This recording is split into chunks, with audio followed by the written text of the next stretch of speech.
রাজশেখর বসুর রাজভোগ গল্পটি পাঠ করে শোনাচ্ছি। পৌষ মাস, সন্ধ্যাবেলা একটি প্রকাণ্ড মোটর ধর্মতলার অ্যাংলো মোগলাই হোটেলের সামনে এসে দাঁড়ালো। মোটরটি সেকেলে কিন্তু দামি। চালকের পাশ থেকে একজন চোপদার জাতীয় লোক নেমে পড়ল। তার হাতে আশাশোটা নেই বটে, কিন্তু মাথায় একটা জড়ি দেওয়া জাঁকালো পাগড়ি আছে, তাতে রূপোর তকমা আঁটা। পরনে ইজের চাপকান, কোমরে লাল মখমলের পেটি, তাতেও একটা চাপরাশ আছে। লোকটি তার প্রকাণ্ড গোঁফে তা দিতে দিতে সগর্বে হোটেলে ঢুকে ম্যানেজারকে বললে, পাতি পুকুর কা রাজা বাহাদুর আয়ে হ্যাঁ। ম্যানেজার রায়চরণ চক্রবর্তী শশব্যস্তে বেরিয়ে এলো এবং মোটরের দরজার সামনে হাত জোড় করে নতশিরে বলল, মহারাজ, আজ কার মুখ দেখে উঠেছি? দয়া করে নেমে এই গরিবের কুটিরে পায়ের ধুলো দিতে আজ্ঞা হোক। পাতিপুরের রাজা বাহাদুর ধীরে ধীরে মোটর থেকে নামলেন। তার বয়স 70 পেরিয়েছে।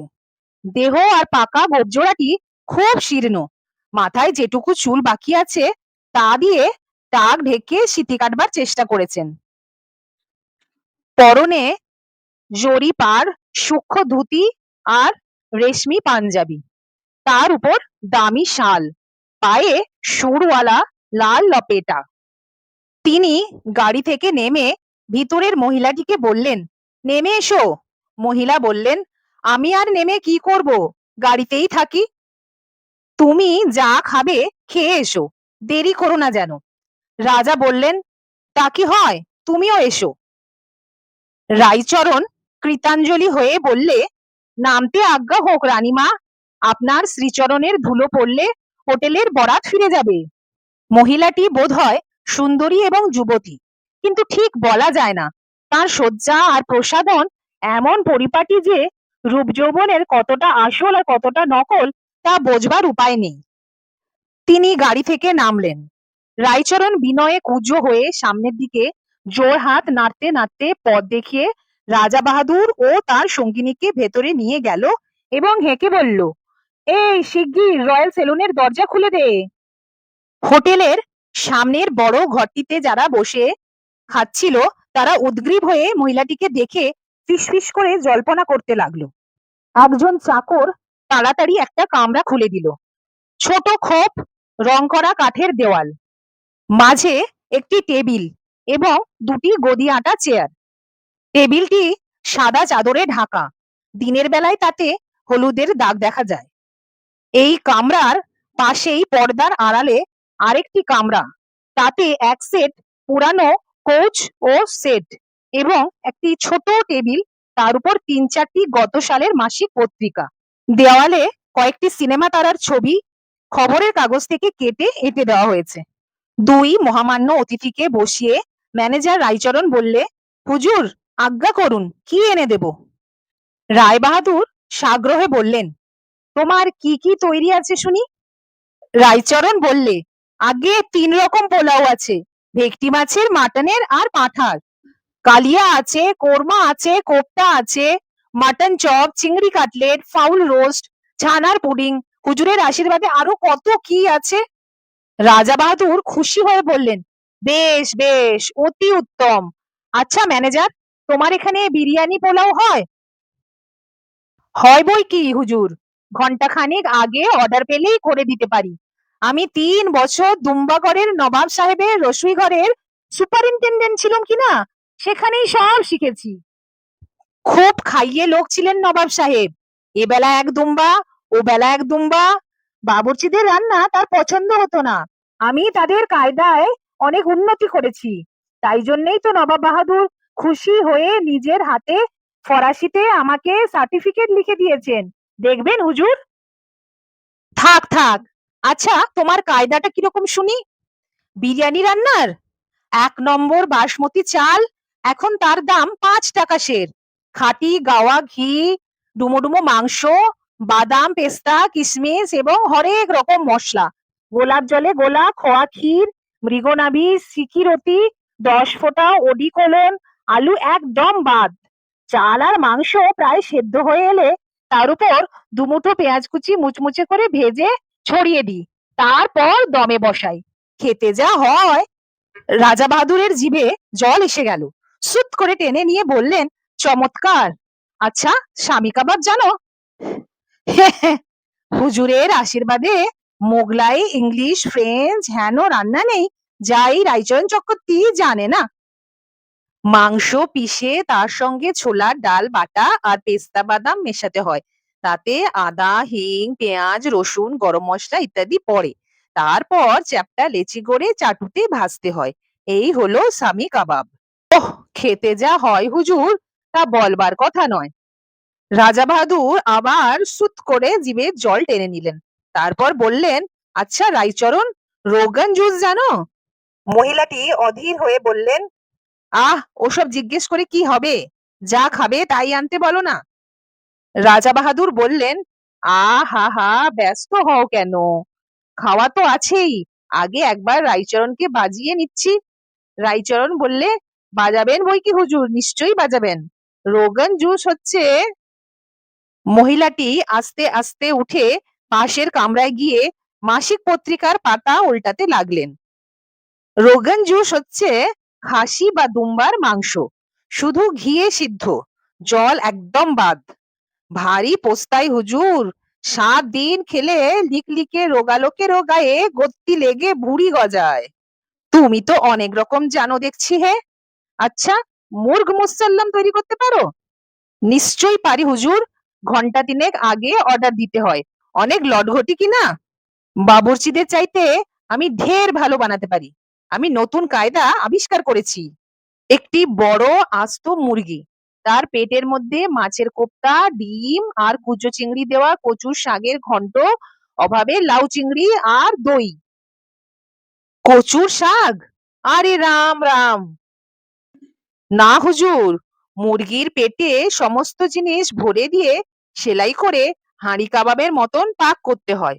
সুসিদ্ধ হয়ে গেলে মুরগি, কুচো চিংড়ি, কচুর শাক, দই সমস্ত মশলা মিশে গিয়ে এক হয়ে যায়। খেতে যা হয় সে আর কি বলবো হুজুর। রাজা বাহাদুর এবারে আর সামলাতে পারলেন না। খানিকটা নাল টেবিলের ওপর পড়ে গেল।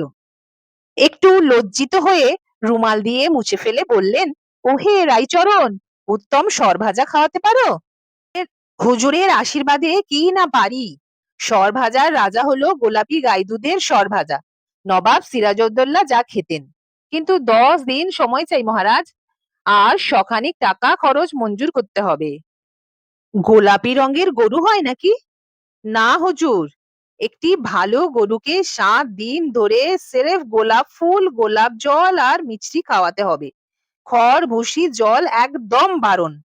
তারপর সে যা দুধ দেবে তার রং হবে গোলাপি আর খোসবায় ভুর ভুর করবে। সেই দুধ ঘন করে তা সর নিতে হবে, আর সেই দুধ থেকে তৈরি ঘি দিয়েই ভাজতে হবে। রসে ফেলবার দরকার নেই, আপনিই মিষ্টি হবে। সে যা জিনিস, অমৃত কোথায় লাগে! কেষ্টনগরের কারিগররা তা দেখলে হুতোষে গলায় দড়ি দেবে। কিন্তু অত গোলাপ ফুল খেলে গরুর পেট ছেড়ে দেবে না। রাইচরণ গলা স্বর নিচু করে বললে, কথাটা কি জানেন মহারাজ?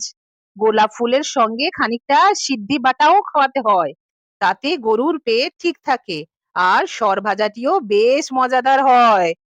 চমৎকার, চমৎকার! এইবার হুজুর আজ্ঞা করুন, কি কি খাবার আনবো? আমি নিবেদন করছি কি, আজ আমার যা তৈরি আছে সবই কিছু কিছু খেয়ে দেখুন। ভালো জিনিস, নিশ্চয়ই আপনি খুশি হবেন। এরপরে একদিন অর্ডার মতন পছন্দসই জিনিস তৈরি করে হুজুরকে খাওয়াবো। আচ্ছা রাইচরণ, তোমার এখানে পাতি নেবু আছে? আছে বই কি। নেবু হলো পোলাও খাবার অঙ্গ। একটি আর্জি আছে মহারাজ, আজ ভোজনের পর হুজুরকে একটি শরবত খাওয়াবো। হুজুর তর হয়ে যাবেন। কিসের শরবত?